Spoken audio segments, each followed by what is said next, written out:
Passport, your auto transportation company. Contact PassportTransport.com with your need today. You're listening to America's Web Radio on the AmericasBroadcastNetwork.com. Thank you for listening. Hey everybody, this is Steve Rose, and I'm going to spend a little bit of time today talking about 2 or 3 different things.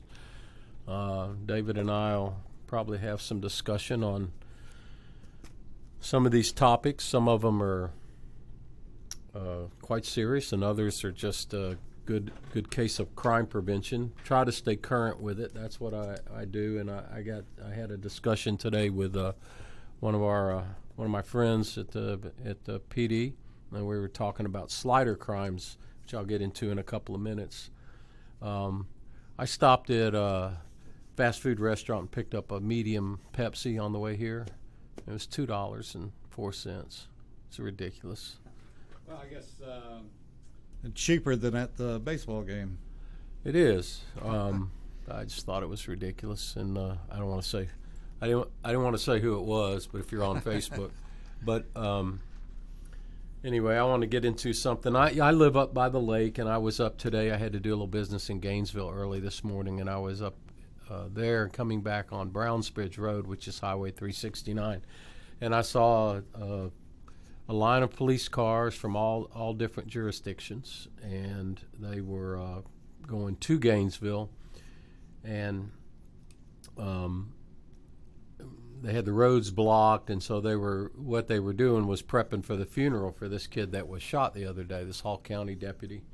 And his name is Nicholas Dixon. He's 28 years old, and he was shot last Sunday, and he was after they stopped a stolen car. And he's about the same age. He's right in between my two youngest kids. My 2 sons. I have one that's almost 30 and one that's 27, turning 27 this month. And it's really sad because it brings back a lot of memories of people that I've known over the years. And 2 of my friends who were killed in Sandy Springs, one in 1980. It was actually December 14th of 1980. And that was David Hagens, and that was over at the Prado. And the other one was a friend of ours, Chris May, who died in 1991, I think it was, over on River Valley Road. And there's several points I could get on the podium about, but I think people tend to forget that, regardless of where you're at in society, there's a gutter, and the gutter's filled with people that will steal from you, rob you, rape you, kill you. Is just the way it is. And the only deterrent that seems to be effective is any fear from the police. And so now we're in a trend where everybody's got an opinion about the police, expecting perfect performance in an imperfect world. This kid here was chasing a guy, 4 people that had stolen a car, and some of these thefts that they were accused of involved firearms, and the person refused to stop. There was a brief pursuit, and then afterwards they caught up with this 17-year-old perp. And I think he disappeared around a building, and then when he came back around, he was shooting. He shot the deputy. He was wearing a vest. It went in right below the vest, and that's just bad luck. I'm sure there are some issues about chasing around a corner. I was telling somebody, and we were talking earlier about. There's a great deal of experience in learning that sometimes you don't blindly chase somebody. Now, I don't know if that happened in this case or not, but I know that I discussed that with my son. One of my sons was a former Atlanta police officer, and he's now a sheriff's deputy in another county. And I said, you have that moment where you realize your mortality. is you have to acknowledge the fact that something could happen to you. And he was telling me about chasing a burglar, a theft, or somebody, and they were going up the side of a building on a ladder. And he said when just before he reached the crest of the building on the ladder, he realized that guy could be standing on the other side, with a gun at me. And what do? So, of course, you do what you're supposed to do. He went up, and fortunately, the guy, had run, and they caught him later. But, this kid leaves behind a 9-year-old kid and a 4-month-old son, and he'd been on for 3 years. So, I guess the point I'm making is that I think it was Albert Einstein that said one of the real tragedies in life is not that evil happens, but people that fail to do something about it, and that's true. There are people that are going to be criminals the rest of their lives. There are generations after generations of family that are nothing but low life and criminals, and at some point to be effective, you almost have to get down into the gutter with them. You're bringing up something that I wanted to interject, and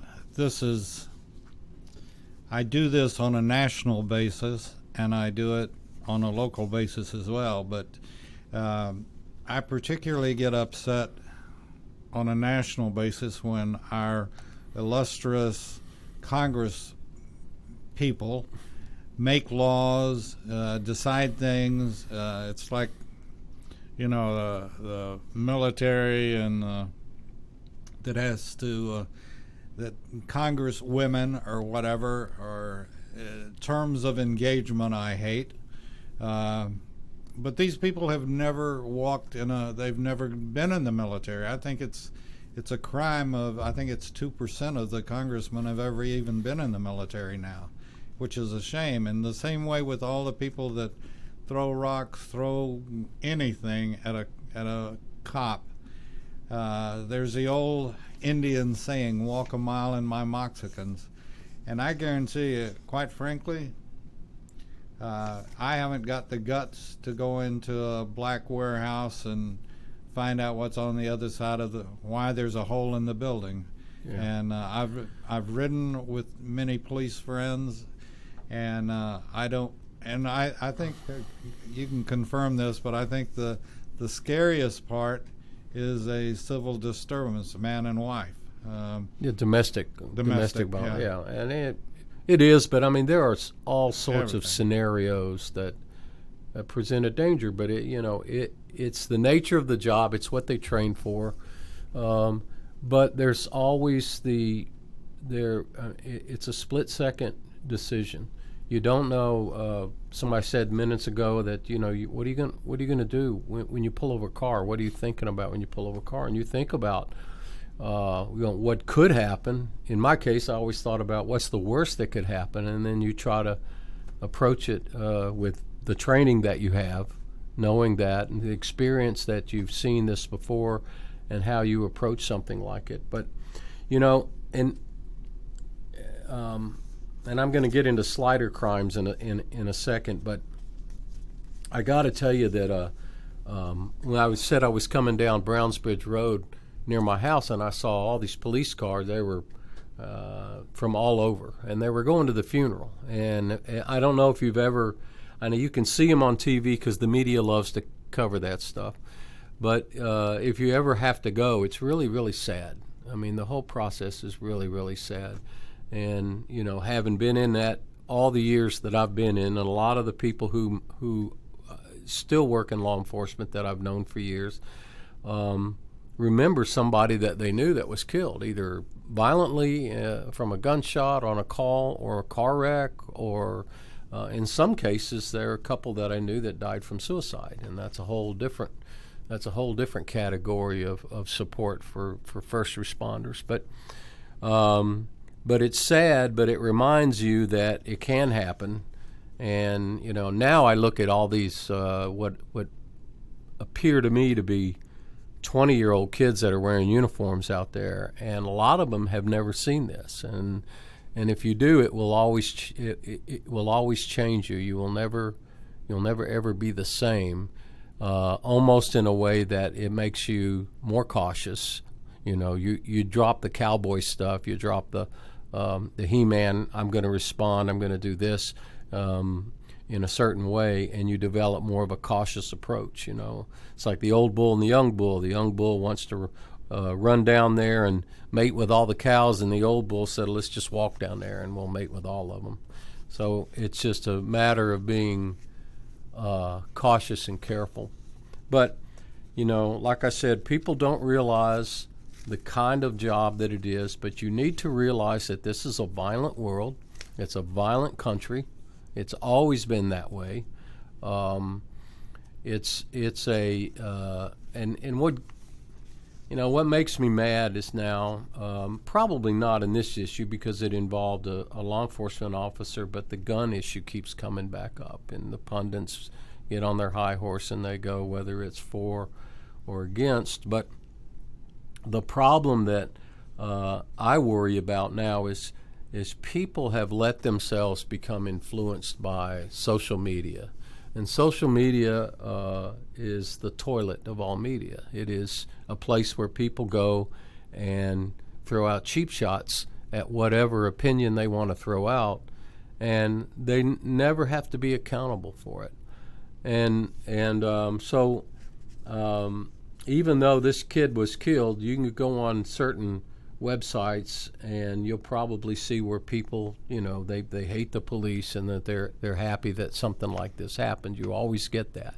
And you have to remember that you know, social media doesn't have any accountability. It's just a form of persons to sit there and make comments without having to do it face to face. So it's a sad day where they have to bury this kid. It's a learning experience for those that are in this business. For those that are not, and it's to your point that you have no idea what it's like unless you've done it. You have no idea how close you are to your peers, the people that you work with. You've gone through situations with them that that most people have never gone through.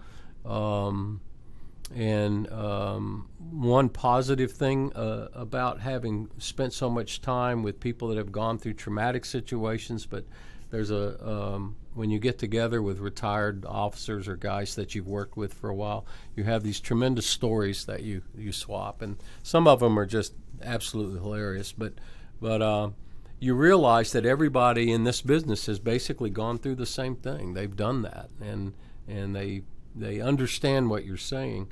Whereas if you're talking to somebody that's never been in this business, some of what you say is probably foreign to them. My wife and I have run into that because we can swap stories. She's been around a long time, so have I, and we can swap stories, and it's we can look at, you know, we'll be talking about a call, or we'll be talking about a case, or we'll be talking about something. We turn around and we look at the people we're with who have no interaction with police work, and they're just astounded as to what we're talking about. And to us, it's just normal. So it is a very fraternal group of people. That so anyway, the family and the officers and friends of Nicholas Dixon have our thoughts and prayers with him, and we hope that it'll be a long, long time before we have to go through something like this again. We're going to take a break. We'll be back with Steve right after this. 45 years of experience is behind the most trusted name in auto transportation. Passport Transport, the first and finest today. That's why Passport Transport is the preferred auto transport for major auto manufacturers, concours, museums, tours, and collectors, and should be your choice from across the state to across the country. When you have the need, go to PassportTransport.com and enjoy the peace of mind referenced experience will give you. Passport Transport. The disease of addiction is a life-altering challenge, not just for the person suffering its effects, but also for the family and friends who support and love the one caught in its grasp. What should be the course of treatment? Who is the best person to render treatment? And what is the best place to go for the care that is needed? We know that you want answers to these and many more questions. Call 770-696-9862 and speak to a representative of the Atlanta Healing Center. They can tailor a program specifically designed to address the needs of the person suffering with an addiction, or give you guidance as to where that help may be found. Information is the key, and the trained staff at AHC is here to assist. If you wish, you can also get more information on the website located at www.atlantahealingcenter.com. You're listening to America's Web Radio on the AmericasBroadcastNetwork.com. Thank you for listening. And we're back on Scams and Crimes with Steve Rose. And Steve, you brought something up that we had a couple of jet jocks on that were jet jocks in the Vietnam War. And as one of them was talking, he's written several books on from Vietnam to Western Airlines, and a lot of the pilots that transitioned out of Vietnam went to commercial airlines and were pilots.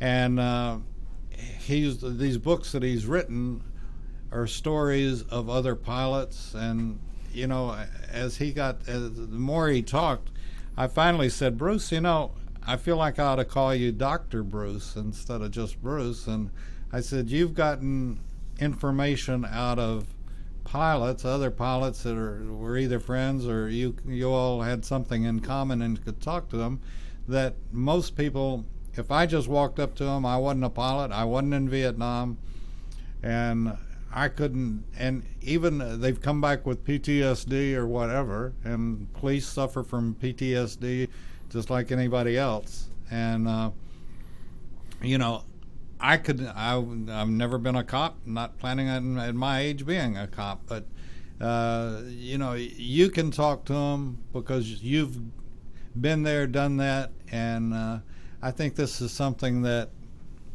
people just don't appreciate, that what police and firemen, they face the same thing. Even I was an EMT and can relate to some things, but you know, even driving through with the sirens at full blast, driving through, you're taking your life in your own hand. And at the same time, we had a rule that in some areas we waited until we knew that the police were going to be there before we showed up with the ambulance, because there was a misconception that an ambulance had drugs on it, and we never had aspirin even, I don't think. But you know, it's you can relate. If another cop walked in the door, you all could carry on a conversation, and I can't. I've never been there, and not many people want to do it, and that's the other shame of it when they're making the laws. Yeah, well, yeah, first responders are, I mean, it doesn't matter if you're a paramedic, fire, police. There are situations where you get in that you'll never forget.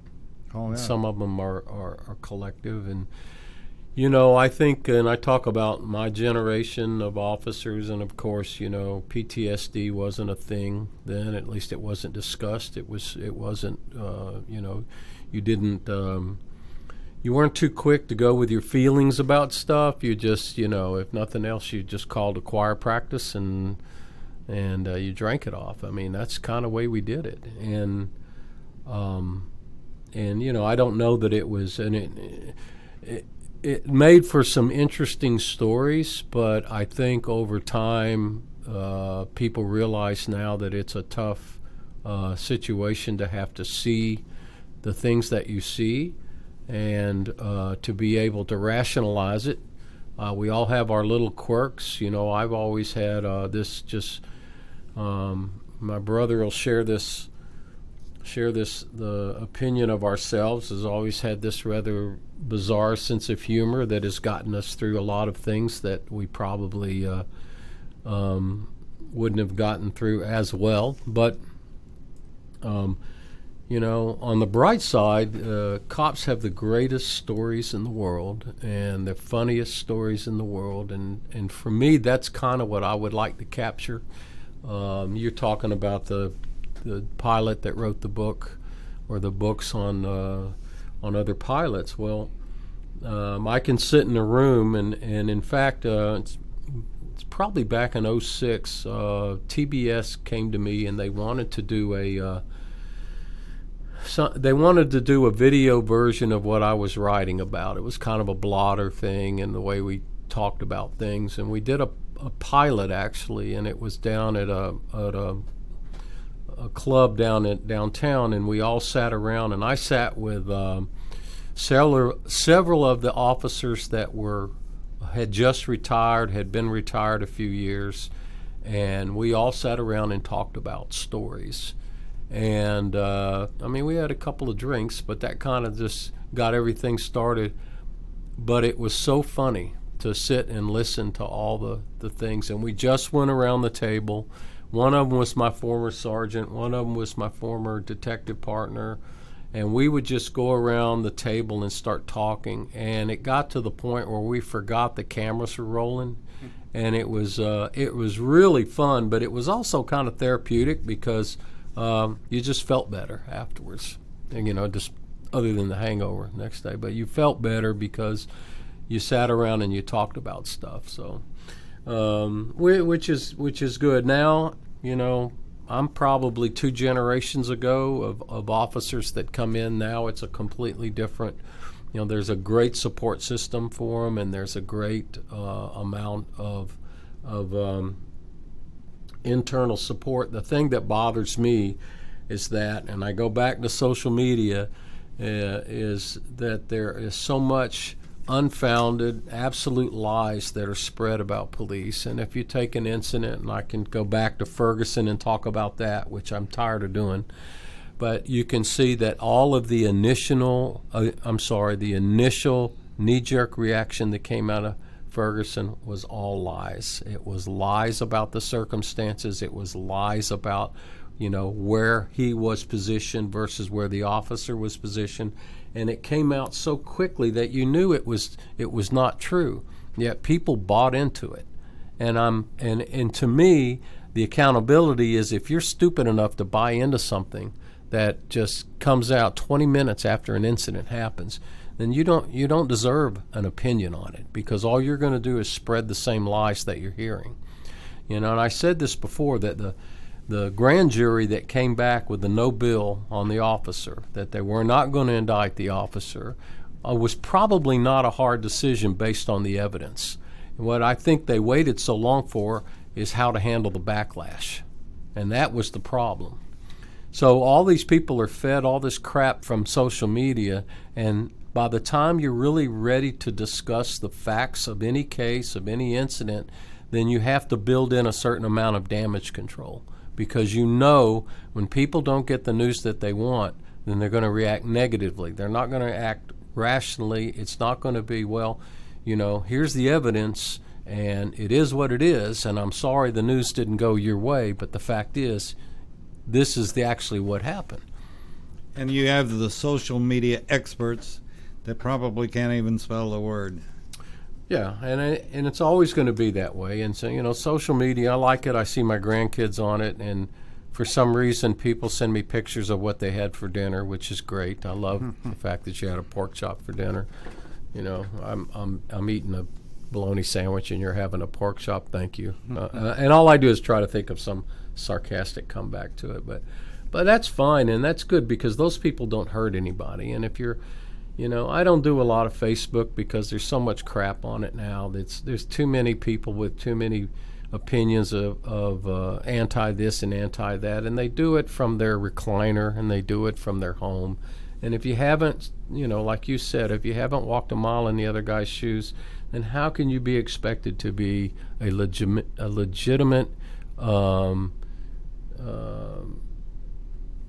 I don't know, a legitimate source of information, yeah. It just, so, here are some facts. This country is, and has been forever, it's violent. and there are guns out there. So if you're talking about gun control, what I don't see is people say we're going to take the gun. You're not going to take the guns off the street. You're not going to take the guns that are acquired illegally off the street. Now you can go after the ARs, and you can go after the items that convert it to an automatic. I don't have much of an issue. I don't think, I really don't see the need for us to have machine guns on the street unless you're a Class 3 dealer or whatever dealer that is, or however you do it, but or law enforcement or military. But and the slighter crimes that we'll talk about is an indication of that. But the people that are willing to steal guns are going to have the guns. And so there's going to be violence. And you have to accept that. And instead of talking from your living room couch about what you would do, you need to do something about it. And the point I'm trying to make here is that you're responsible for your safety. You're responsible for your family's safety. So my question is, what are you going to do based on these circumstances? The fact is that there's violent crime. It is a decent chance that you'll be either victimized by a theft or a robbery or even worse, depending on what you do. And this all goes back to how you prepare for it. If you never think about this as happening, you're going to put yourself in that small category of people that are absolutely top shelf victim material, because they're going to see that you absolutely have no clue what's going on, and they're going to go after you. But don't get on your high horse about talking about how the police are all they do is they go after people, and they're doing things illegally. You have to realize that it is an imperfect world, and you have to realize that these cops and these deputies and these people are brought into situations that are already out of control, and they're expected to correct your screw up. So if you have a history of 5 or 6 domestic violence cases to your house, and the cops show up, and then somebody gets arrested, and you turn around and criticize them for doing it, you're the one that brought them there. And you've just got to take some accountability. And I don't think people are willing to be accountable when the information doesn't support them. And so you lose my vote on sympathy. So the cops were there. They didn't treat us right. They arrested my husband because he didn't deserve to go to jail. Well, why were they called there in the first place? Well, he'd been beating me up for 3 weeks. They get that all the time. But you get in situations where you have to make a split-second decision, and, guess what, folks? Sometimes it doesn't work out. And sometimes bad things happen, but it's tough. And the best way to find that out, if you have a local department that has a FATS machine, which is a firearm simulator, ask to go through the scenarios and see how well you do. Because there are some people that have been very critical of the police in the past, and they've been given 15 or 20 minutes on the FATS machine, and they realize really quick that decisions that you can sit back and say, I'm going to make this decision. You can't do it. You have to do it in less than a second, because you don't want to finish second in a firefight. You don't want to do that. And when you have to make that decision, sometimes you realize that you make the wrong one. It's an imperfect world. But you've got the police out there in the gutter sweeping up stuff for people. And, I know the media goes in on, the funeral, because for them it's rating points. And, I've got friends in the media, and they're actually good people that care about you. But, often you don't see the day-to-day work that these officers do to get to a point where they can prevent something like a shooting like that. Well, we're going to take another break. We'll be back with Steve Rose right after this. The Docs for Patient Care Foundation is your way to join the fight and become a member of an organization created by doctors for patients, dedicated to fighting for your healthcare freedom and preserving the doctor-patient relationship. Get a pen and paper. Write down www.docsforpatientcarefoundation.org. That's www.docsforpatientcarefoundation.org. Go to our site and please make a generous tax-deductible donation and join the fight today. Thank you. This is Ron Camacho, host of the Business Hour, on Fridays from 10 to 11 a.m. Join me as I talk with passionate professionals on a program that profiles the best businesses, business professionals, business practices, and fascinating individuals to get an insider view of how America works. 10 to 11 a.m. on America's Web Radio. The Docs for Patient Care Foundation is your way to join the fight and become a member of an organization created by doctors for patients dedicated to fighting for your healthcare freedom and preserving the doctor-patient relationship.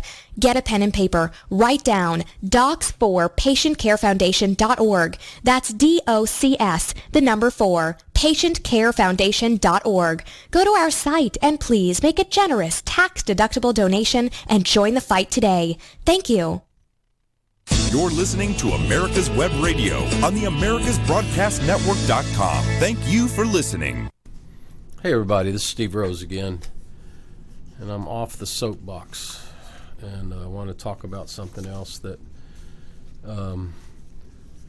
APD, Fulton County, and all the metro area departments have been experiencing a lot of slider crimes, and slider crime is taken from the actual act of sliding over from your car to the next car, opening it up and taking something out of it. And the scenario, I think, takes place more or less in convenience stores where the gas pumps are located outside some of the major stores.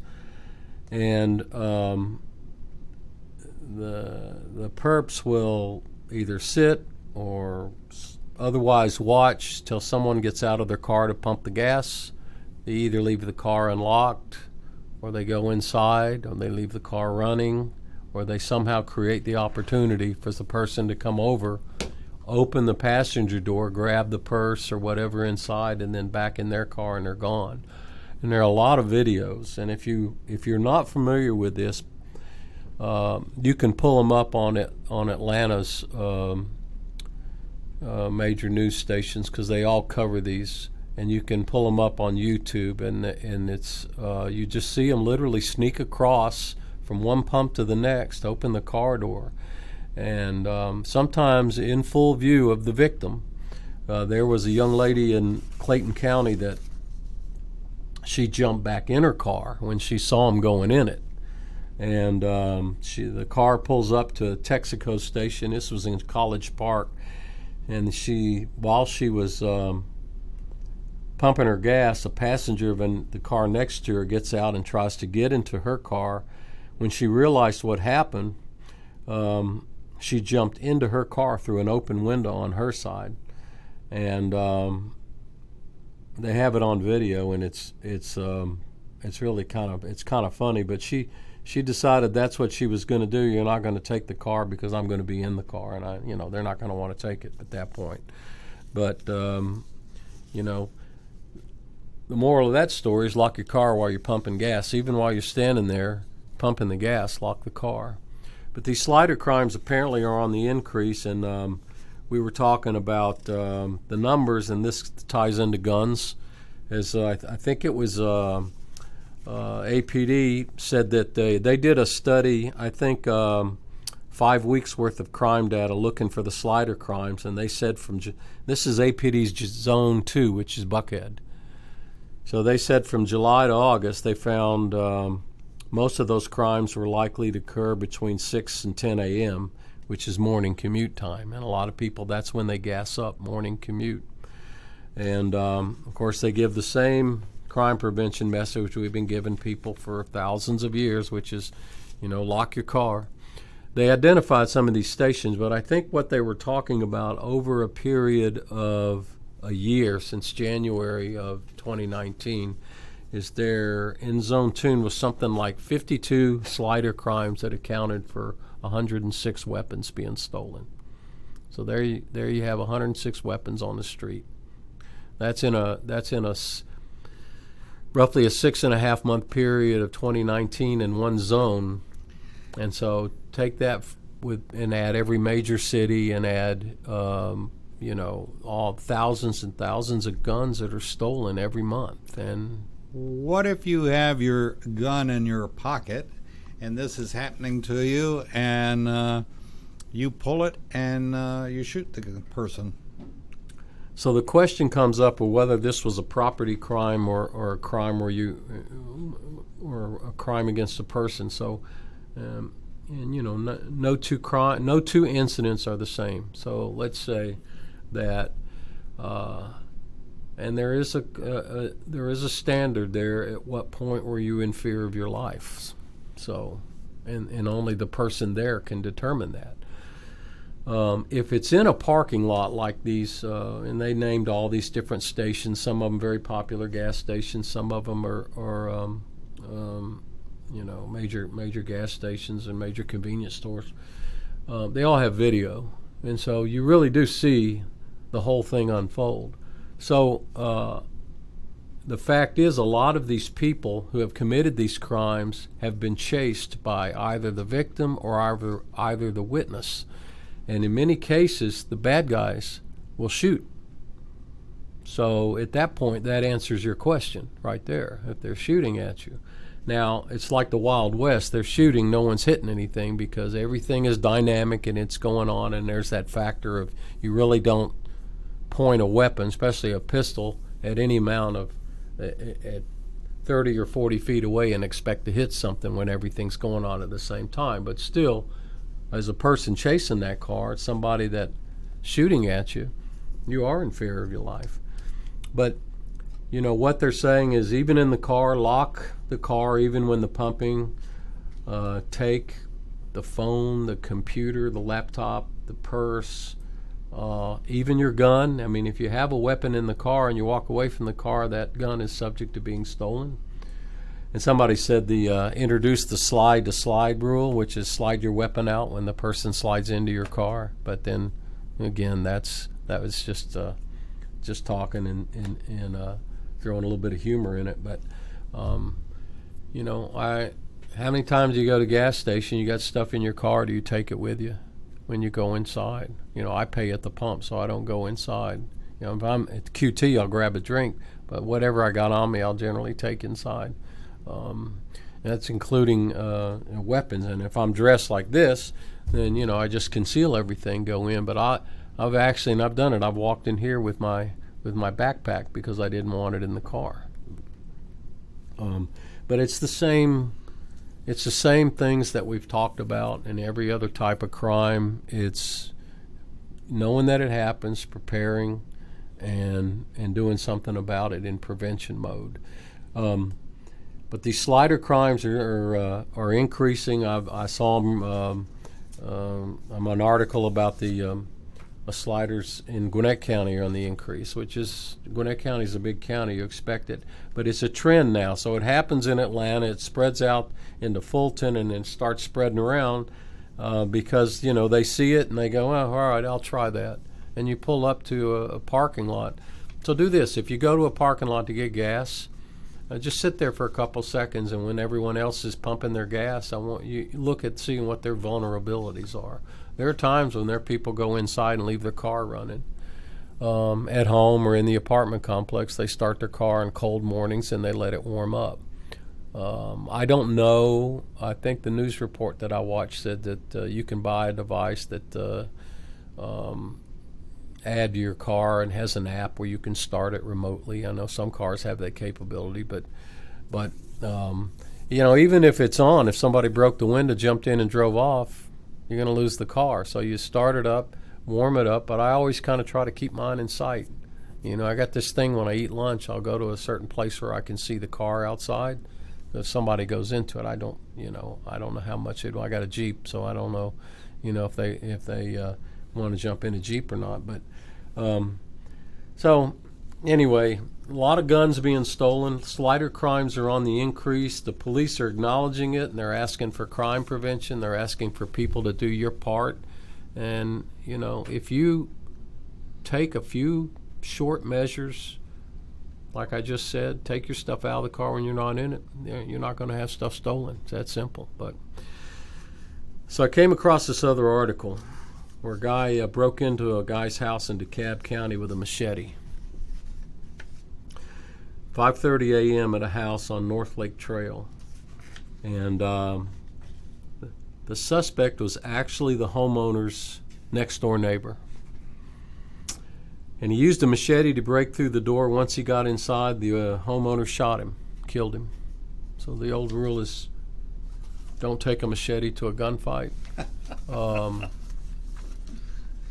it's just an example of, you need to realize that people do these things. 5:30 a.m., he was probably on a bender coming down, probably drugs. So, I'm talking about gloom and doom, and like I said, it's a sad day for people in my business because we have to bury a kid that should be home with his family. But Atlanta is a big city. As Atlanta spreads, bedroom communities spring up in the outer suburbs, and what follows it is traffic and crime. And it doesn't matter how far out you are. You can be 50 miles outside of Atlanta and you're still in a bedroom community because Atlanta is spread out and the commute is very easily 50 miles or more. And people will choose these outlying areas to go into. Upscale communities with gates, that's fine. That keeps a lot of people out. It usually keeps the cops from patrolling because it's gated. A lot of them have the Knox box keys, but that involves getting out of the car, opening the gate, and getting in. And by nature, people are kind of lazy, so you may not get the patrol time that you would like to have. But in some cases, the cops have the remote box where they can go in and do it. But all different measures that you have to prevent crime are good, but you have to think that at some point, anything that you put out there potentially can be defeated.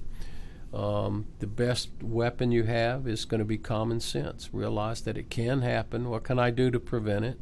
And then put that into play, whether it's cameras or whether it's alarms or dogs or even recording of a dog barking, whatever it takes to make yourself less appealing as a victim. So. And it's very simple to do. That's, for the most part, it's very simple and doesn't have to be that costly, really. You can buy video camera systems for $300 and put in 4 cameras. And you have I have a system that has I have 2 cameras, one in the front, one in the back, and it ties into a monitor or my phone, either way. And then I have a Ring system on the front doorbell, which I think are good systems too. So, and you can see the pictures of these people coming up to a house and they see the Ring doorbell, they turn around and leave. In some cases, probably somebody wanting to sell something, but when a package arrives, you can see it. I know that we had some code issues on the property behind me. Somebody complaining that we were cutting grass that was supposed to be left uncut because it was a greenway. And so it was funny because the code enforcement guys came up to my door to ring the doorbell, so we knew not to answer it. But anyway, it's there are just so many things that you can do, and there's so many prevention guides there, but we have to acknowledge that the world's not a perfect place and these kind of things happen. We're going to take another break, and we'll be back with Steve Rose on America's Web Radio right after this. Get your pen and paper ready. If there's a move in your near future, I'm here to tell you that the folks I used and now recommend is Around Town Movers. Timothy and the guys recently moved me, and I am and was totally satisfied with a sometimes not so fun experience moving.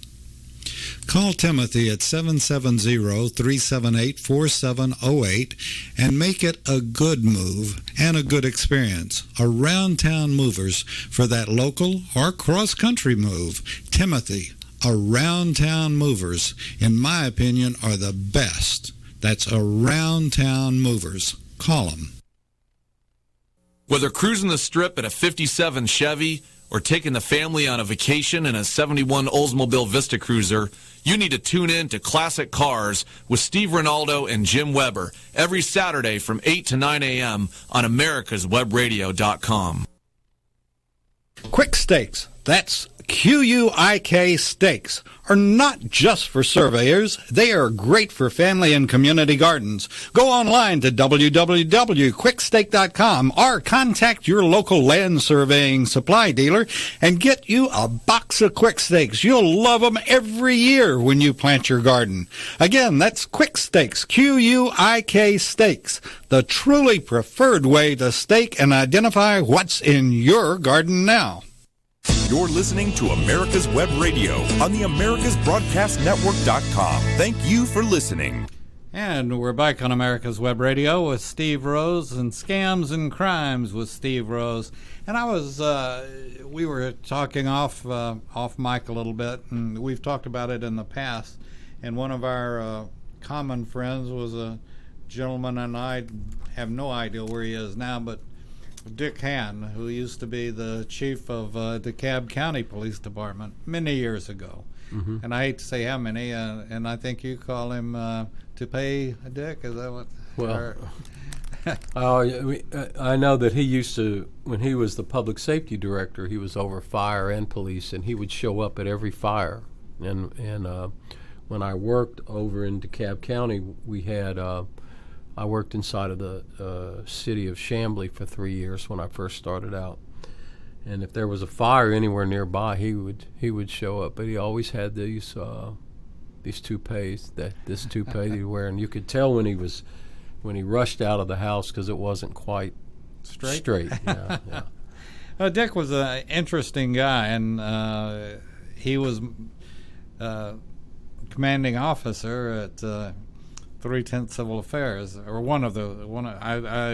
not commanding officer, I'm sorry, he was just an officer over there. But anyway, I guess he was probably the first that I ever saw, and the reason he always showed up at the fire or wherever anything was, his car was computerized to the hilt. I had never seen, a patrol car today has a computer and maybe one monitor on that computer and lots of antennas. And lots of antennas. Mm-hmm. He had lots of antennas. The roof of his car was 10-inch antennas. Yeah, I think DeKalb, they went digital long before everyone else, but they always had pretty innovative communications. And the rest of us had these old antiquated Motorola systems, or I think in the county we had what was called a Verticom, which was GE. And you would drive around your beat and locate and identify all the dead spots, so that if you got into a mess and you knew you were in a dead spot, you couldn't broadcast.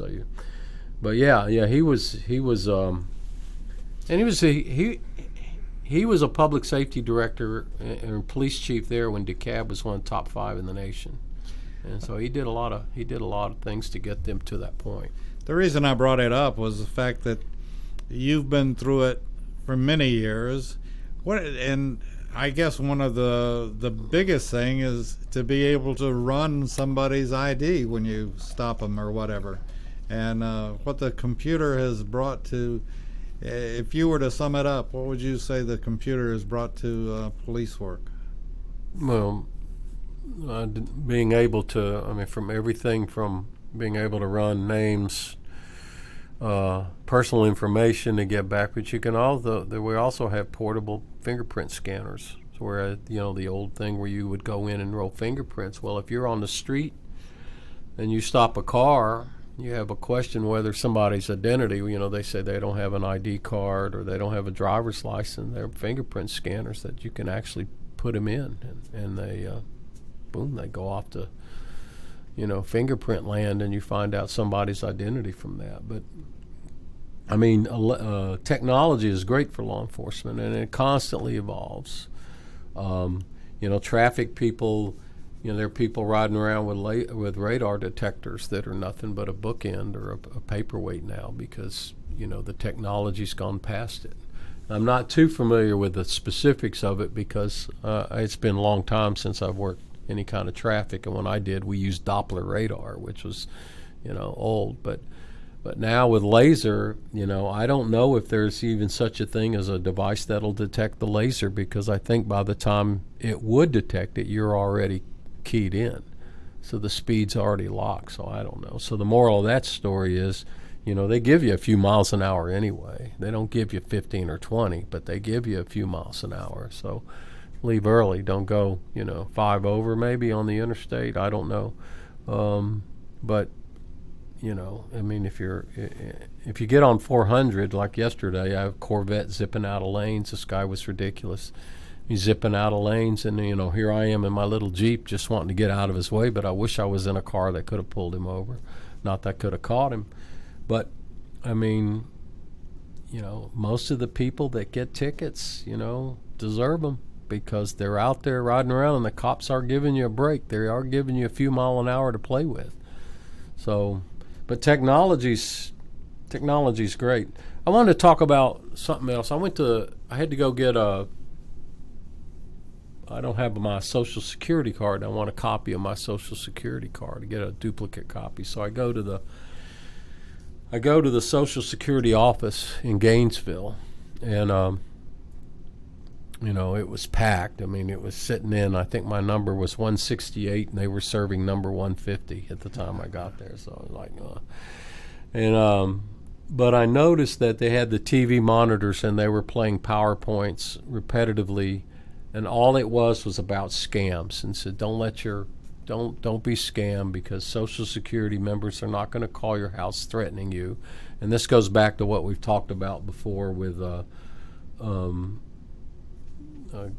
grandma scams, IRS scams, and so forth. But so I was looking on this website, the National Council on Aging, and they were talking about an uptick in some of the Social Security spoofing calls, and it said the